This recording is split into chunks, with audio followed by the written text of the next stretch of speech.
Hello friends, welcome to Shriram's. The topic for today's discussion is private coal mining in Hasdeo Arand. The issues. What is the context? 40 new coal fields in some of India's most ecologically sensitive forests are being opened up for commercial mining. Among them are 4 huge blocks of Hasdeo Arand's 4,200,000 acres of forests in central Indian state of Chhattisgarh, which sit above an estimated 5 billion tons of coal. Where is Hasdeo Arand forest and why is it important? India's Hasdeo Arand forest is one of the largest contiguous stretches of dense forests in central India, covering about 1,700,000 acres of the state of Chhattisgarh. It is rich in biodiversity, contains many threatened species, and is home to elephants, leopards, and sloth bears. It is also home to the gonds. Hasdeo Arand sits on top of billions of metric tons of coal reserves. When did the operations of private sector start? Government in 2011 granted limited mining permission for the first coal blocks in Hasdeo Arand. Now more open cast mines have been approved by the government in 2020.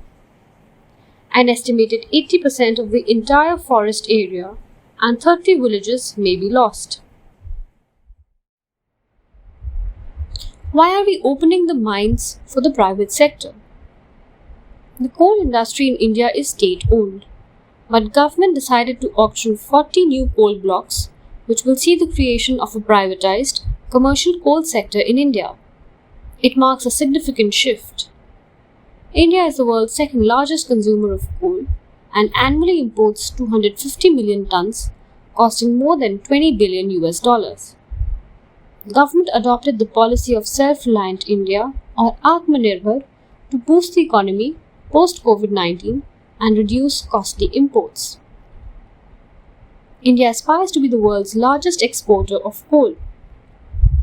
Increased domestic coal mining is the cheapest way of meeting the energy needs of the people. We are the country with the 4th largest coal reserves in the world, and we need to provide energy security for over 1 billion people.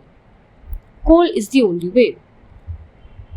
Mining will bring development, employment, and investment to these areas. Adivasi people in central India can advance socio-economically. To provide balanced and affordable energy supply to an energy-deprived population of 1.3 billion people whose per capita energy consumption is less than half the world's average and almost 1/10 of many of the developed economies. What are the opponents saying? Indian coal, with its 45% ash content, is unlikely to see an international market. Environmentalists want India to reduce coal imports by increased investment in domestic renewable energy such as solar. This month, PM Modi inaugurated Asia's largest solar farm in the state of Madhya Pradesh.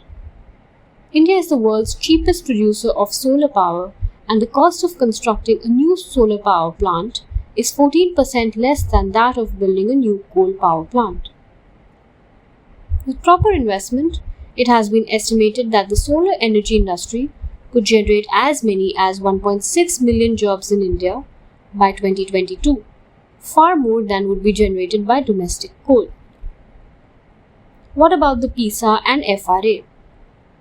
Panchayat Extension to Scheduled Areas Act 1996 and Forest Rights Acts are said to be violated.